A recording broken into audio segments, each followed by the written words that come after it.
This is for April 7th through the 10th. What remained were the ravages of war. Yes, the battle would leave in its wake carnage, chaos, and cows. Yes, the battle setting is fictional, home in Indiana, and the opposing forces are not countries or even sports teams, but rather two rival ice cream stores, the Happy Cow and the Igloo, from Ellsworth Leggett and the Ice Cream Wars by Gene Shepard. The crowd grew thicker as we neared the Igloo, and at last we rounded the corner, and there before our eyes was the whole spectacular history-making panorama.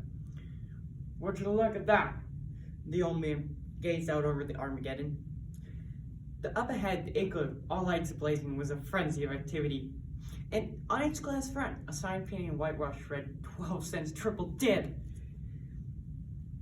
There's Mr. Leggett. He owns the Igloo, I said. It's the Happy Cow that's doing it, the old man pointed ahead. A couple of weeks back, this new ice cream joint had opened up. Right across the street, the Happy Cow, known as Tessie, was a smiling bovine who wore flowered aprons, casting concrete beam malevolently across the street toward the Igloo. Tessie was sent out by the corporate tarantula to put the poor little Igloo and Mr. Leggett out of business, but Mr. Leggett's bright 12 cents gleamed out into the night. And for the first time since its doors had opened, the Happy Cow was totally devoid of a single customer. The Happy Cow, corpse of soda jerks, each wearing a set of plastic cow horns on their head, stood idle, their drippers dry and motionless. Suddenly, in the brightly lit, gaily colored store, the manager was on the telephone talking fast and waving his finger frantically.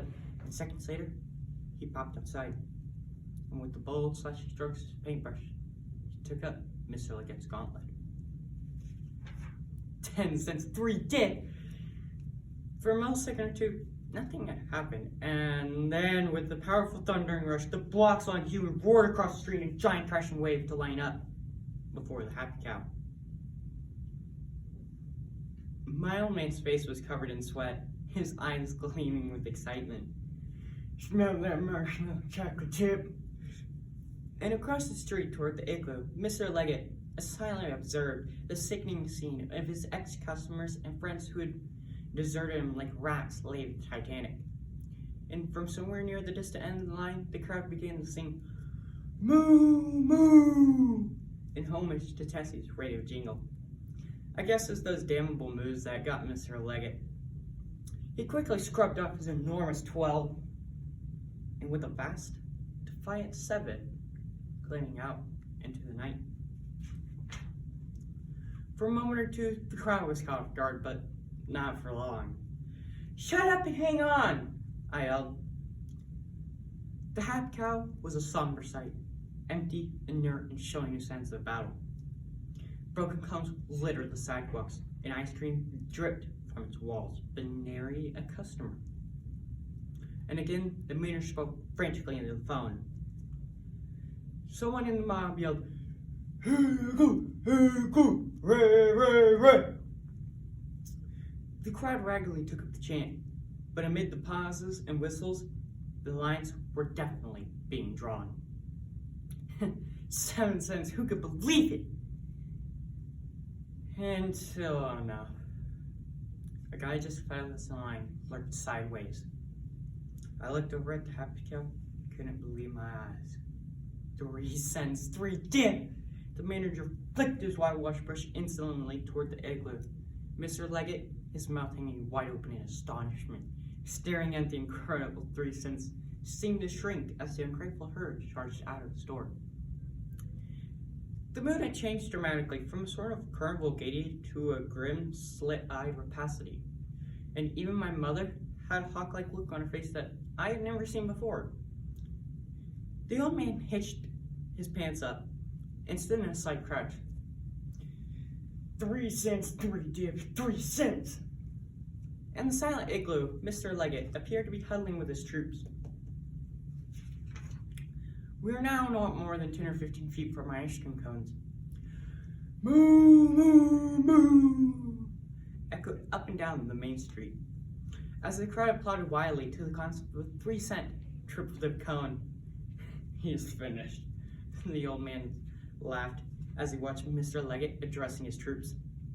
But all of us were about to witness the single greatest act of hue and courage most of us would ever see. Mr. Leggett, his shoulders square, his face with no expression, strode through his glass doors, quickly swabbing away the sabot. He fired his last shot. F.R.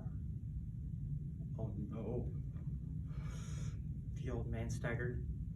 The crowd had fallen totally eerily silent. It was like watching an execution by hanging. F.R.E. Before he could finish the letter E, the multitude had grasped Mr. Legg's atom bomb. Mindless as an expression, dangerous as a madam bowl, the colossal primitive animals who had once been human beings with families, mortgages, used cars, and bad eyes, bellowed and stampeded in for the kill. It was all over in moments. The lights went out in the happy cow. The blue bulbs in Tessie's eyes flickered weakly in darkness.